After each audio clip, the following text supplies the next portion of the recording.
Jadi gini, ini ini rumusnya ya. Ini jarang diketahui nih, tapi insya Allah kalau paham ini, insya Allah senang menikmati. Tapi jaga ya, ini rahasia di antara kita aja nih. Gini, dalam fikih rizki itu ada 3 hal yang pokok. 1, rizki itu akan diberikan. Rumusnya ya, akan diberikan saat ikhtiar kita keluar. Apapun jenisnya. Sudah jelas itu. Ya. Itu ada di Quran surah ke-51. Sudah? Di ayat 22. Wa fis samaa'i rizqukum wa ma tu'adun. Dan di langit telah ditetapkan kadar rizkimu. Dan dijanjikan oleh Allah pasti diberikan. Nah, kapan itu diberikan? Ketika ikhtiar kita keluar.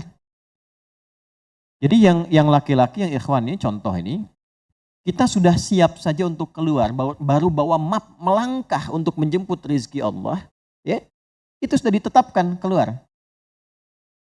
Cuma sampainya kapan kita terima, nanti ada aturan lagi yang mengikat. Ya, sesuai dengan kadar niat nanti. Niatnya apa nih? Apakah mencari rezeki untuk kebutuhan dunia saja? Apakah mencari rezeki untuk mendapatkan ridha Allah? Ya kan? Niatnya bisa berbeda.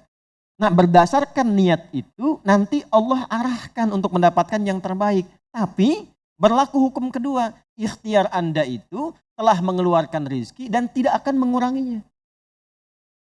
Ya, paham dulu sampai sini dulu ya, pelan-pelan dulu. Nah, handphonenya turun dulu supaya fokusnya nyimaknya maksimal ya, supaya maksimal nyimaknya. Tenang, ini direkamnya bisa diulang nanti kalau supaya maksimal ngelihatnya.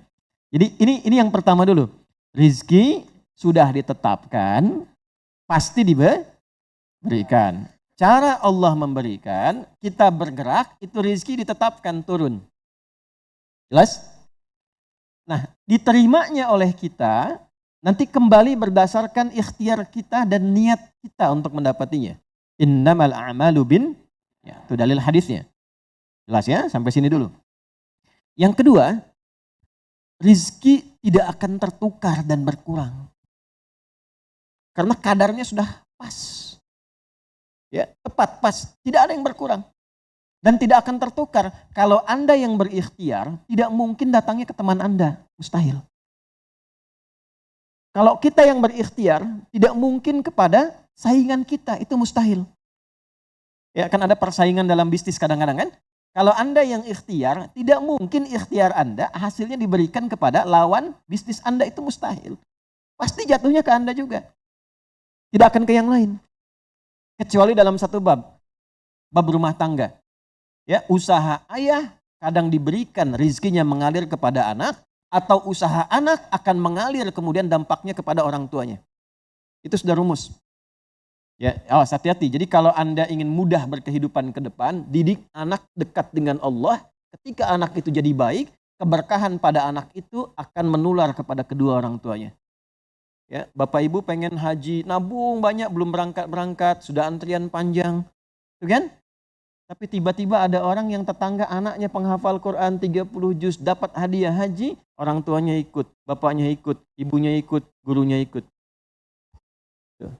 Ya, jadi nanti ada 2 ayat di dalam Al-Quran yang menjamin usaha orang tua mengalir ke anak, usaha anak mengalir kepada kedua orang tua. Babnya keluarkan kalau ingin mudah. Nah, yang ketiga, nanti saya urutkan di papan tulis supaya memudahkan itu. Yang ketiga, ini yang paling penting untuk disadari, urut dulu ya. 1, rizki telah ditetapkan untuk diberikan sepanjang kita mau berikhtiar untuk menjemputnya. 2, rizki tidak akan berkurang dan tidak akan tertukar. Baik ya? Jelas sampai sini? Nah, ketiga, ini yang paling penting. Fokus ini dengan baik. Rizki akan ditentukan keberkahannya berdasarkan nilai keimanan seorang hamba. Catat ya, rizki akan ditentukan kadar keberkahannya. Saya bicara berkah dulu tuh. Berdasarkan kadar keimanan seorang hamba. Yang ketiga ini kaidah khusus yang membedakan antara beriman dengan belum beriman. Sebab kita bisa bertanya kepada Allah, ya Allah, saya sudah beriman. Ada hambamu belum beriman. Apa yang membedakan iman saya dengan hambamu yang belum beriman terkait dengan persoalan rizki? Maka turun nanti ada ayat tentang rizki yang dikaitkan dengan iman. Sekarang kita praktekkan pelan-pelan. Ya, ada rizki. Ada yang namanya rizki? Ada ya? Nah ini ya. Ini bab tentang Anda nih. 1. Pasti diberikan sesuai kadar ikhtiar. Lalu. Dan 2. Sifatnya tidak tertukar. Ya, putri boleh tertukar. Ada menteri yang tertukar, tapi tidak ada rezeki yang tertukar ya. Tidak tertukar sesuai dengan niat. Rizki nggak butuh alamat ya Pak. Begitu dapat langsung diberikan. Karena malaikat tuh kalau sudah turunkan nggak mungkin salah alamat tuh. Udah tercatat semua itu. Ya. 3. Kadar iman menentukan keberkahan satu rizki. Keberkahan rizki. Ini 3 ini. Ya. Ya, pelan-pelan. Yuk, cara memahaminya bagaimana? Kalau ada yang bergerak, itu pasti rezeki diperintahkan ya untuk diturunkan. Tapi sekali lagi tadi, apakah itu akan langsung diterima atau nanti diakumulasikan, dikumpulkan? Yang dengan pengumpulan itu di titik tertentu Allah berikan.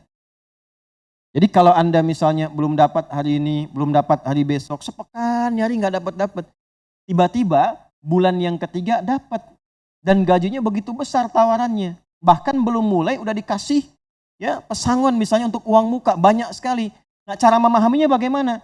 Bukan berarti ketika Anda dapat di situ besar. Itu akumulasi kumpulan yang telah dikumpulkan dari ikhtiar Anda sejak awal.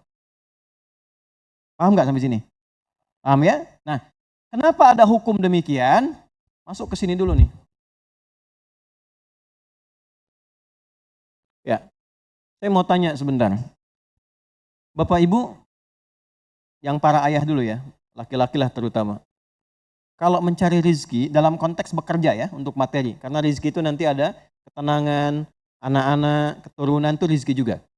Dalam konteks mencari materi, untuk makan, untuk minum dan sebagainya, saya tanya, untuk memenuhi kebutuhan hidup atau untuk mencari ridho Allah?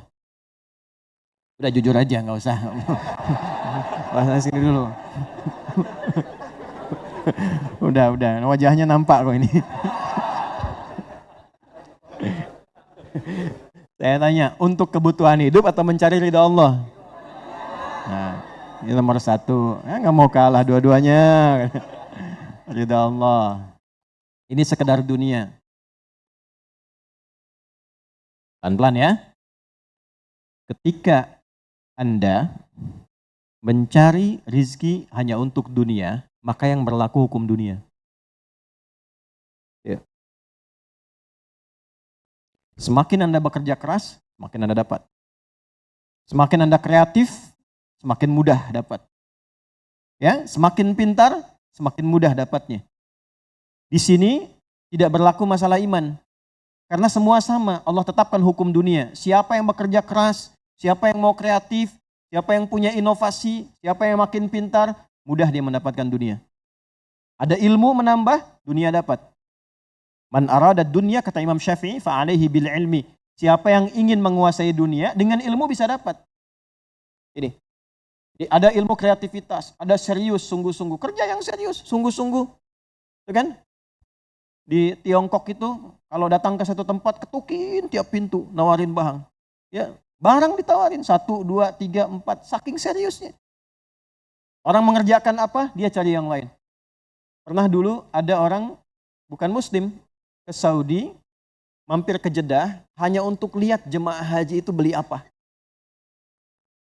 Setelah itu dia pulang ke Tiongkok, ke Cina, ya. Musim berikutnya itu made in China. Semua buatan Cina tuh, yang tasbih Cina, yang sajadah Cina, dan harganya jauh di atas harga-harga standar. Itu tuh. Jadi kalau misalnya orang serius, sungguh-sungguh kreatif, inovasinya ada, bisa buat sesuatu yang orang lain nggak buat, dia bisa sukses. Hukum dunia. Gitu. Tapi semua apa yang didapatkan pun untuk memenuhi kebutuhan dunia saja. Nafsu ada di situ, persaingan ada di situ, ya, popularitas ada di situ.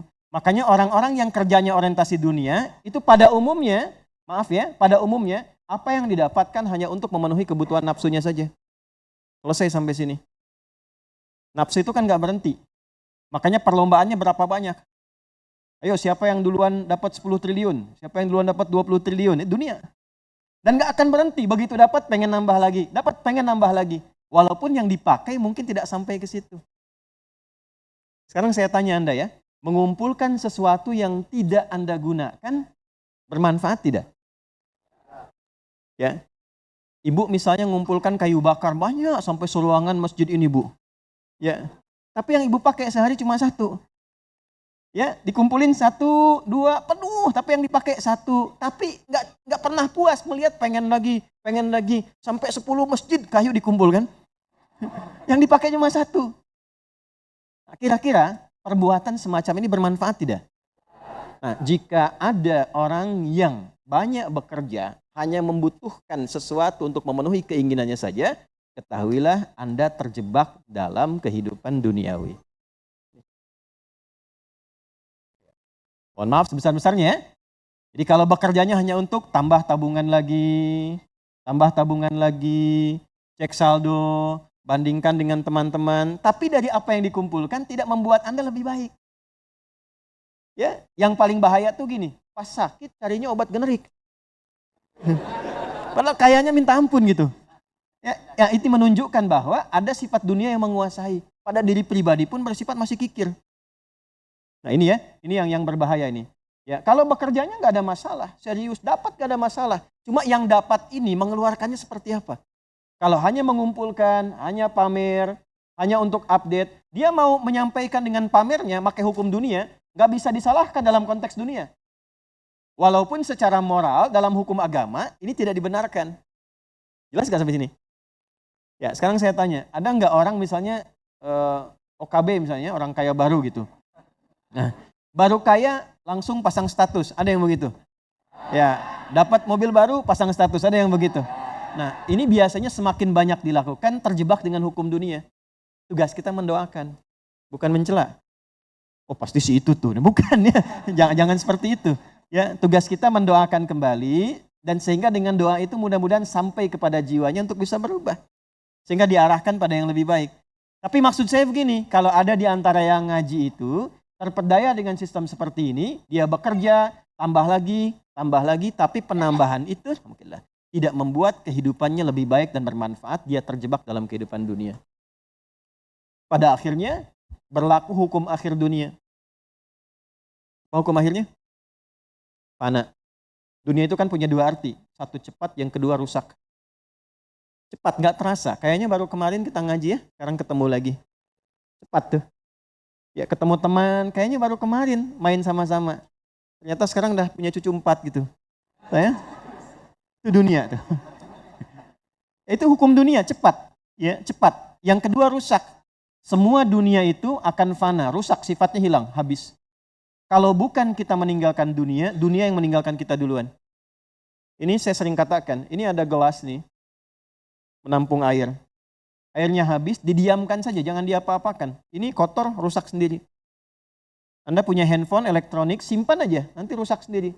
Sifat semua dunia itu rusak. Ya, di sepanjang kita berada di dunia, tubuh pun gak abadi. Yang ganteng-ganteng akan hilang dengan sendirinya gantengnya.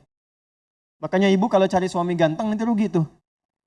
Ya, baik sama, istri juga demikian, yang perempuan demikian. Semua selama di dunia, hukum berlaku.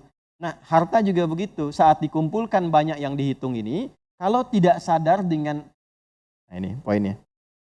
Kalau tidak sadar dengan ketentuan hidup yang benar, pasti penyesalannya di akhir. Karena semua yang dikumpulkan itu pada akhirnya akan selesai hilang. Minimal manusia yang meninggalkan apa yang dikumpulkan dari dunia ini. Terkumpul 100 triliun, hartanya kumpul, manusianya kan meninggal juga.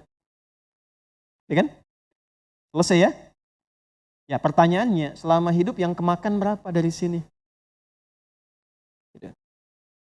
Nah ini yang kemudian dikoreksi oleh agama, dituntun oleh Islam. Tidak salah. Kalau bisa jangan 100 triliun, nanggung 1000 triliun, 2000 triliun, 3000 triliun. Kayak Abdurrahman bin Auf tuh sampai 14.000 triliun. Kalau dihitung dengan kurs sekarang, sampai 14.000 triliun. Tapi ternyata apa yang dikumpulkan itu membawa keberkahan untuk dunianya plus membawa bekal kebaikan untuk akhiratnya. 1 dari 10 orang yang dijamin masuk surga tanpa hisab adalah orang paling kaya yang pernah hidup di muka bumi ini. Salah satunya Abdurrahman bin Auf. Hartanya kurang lebih sampai 14.000 triliun. Tapi bisa menggunakannya. Dunianya sejahtera, akhiratnya terjamin. Jelas sampai sini? Ya, nah maka yang paling menentukan itu ini satu niat, yang kedua di sini aspek keberkahan. Dicarinya pakai iman.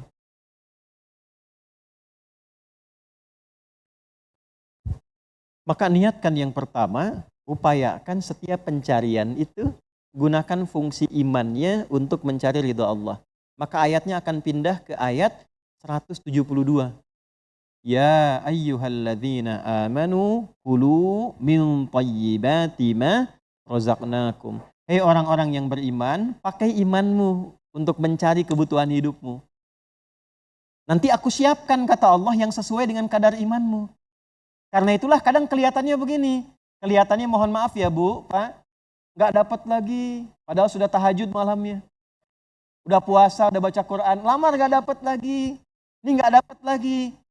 Bukan karena ini Anda nggak bisa dapat, bukan. Karena belum cocok dengan iman Anda. Ini belum thayyib. Belum thayyib. Belum ada baiknya. Mungkin ada bagian dari usaha itu yang kurang cocok untuk iman. Tapi ikhtiar Anda mencari, itu oleh Allah ditetapkan. Setiap dia berangkat, tuliskan. Siap turunkan, siap turunkan. Cuma kapan diturunkan? Nah, itu kadang-kadang ada latihan untuk menguatkan keimanan kita. Sampai kita melewati semua perjalanan pencarian rezeki itu, baru diturunkan. Dan hebatnya, dalam mencari ini, Allah berikan bonusnya. Ada bonus pengalaman. Pernah sakit, pernah capek, pernah naik ini, pernah naik itu, tanpa sadar itu yang menempa dirinya menjadi sosok yang lebih kuat, lebih baik, yang ketika rezekinya diberikan seutuhnya, dia sudah bisa menggunakan rezeki ini sesuai dengan pengalaman sebelumnya. Nah, yang mahal tuh ini. Makanya Abdurrahman bin Auf itu kan diambil dulu, dirampas hartanya, berangkat 400 km, jalan kaki, nggak bawa apa-apa, dipakai dulu ilmunya, belajar dulu jadi penyalur, dapat upah, dapat bonus dulu, baru dipakai lagi. Tapi perjalanan itu menempa hidupnya dengan iman sehingga jadi orang terkaya yang pernah tercatat dalam kehidupan di bumi sampai hari ini. Jadi kalau satu kali Anda melamar kemudian ditolak pekerjaan, jangan langsung simpulkan tidak diberi. Alhamdulillah ya Allah yang telah memberikan kepadaku rizki yang baru berupa penolakan ini untuk menguatkan iman dan mentalku untuk menjemput rizkimu yang lebih baik daripada ini. Jelas ya? Nah ini poin-poin ini yang mahal. Nanti kalau sudah dapat ilmu ini, yang lainnya akan lebih mudah. Nah, jadi jangan disimpulkan, ya Allah aku sudah ngaji, aku sudah tahajud, kurang apa lagi? Sampai hari ini aku belum dapat. Nah itu sesuatu yang tidak tepat untuk keluar, tapi juga bisa dipahami karena boleh jadi belum mendapatkan pencerahan sesuai dengan bab rizkinya. Nah pada akhirnya dikembalikan, kalau sudah dapat itu ditanya balik oleh Allah, itu mau dipakai apa? Toh pada akhirnya aku yang cukupkan.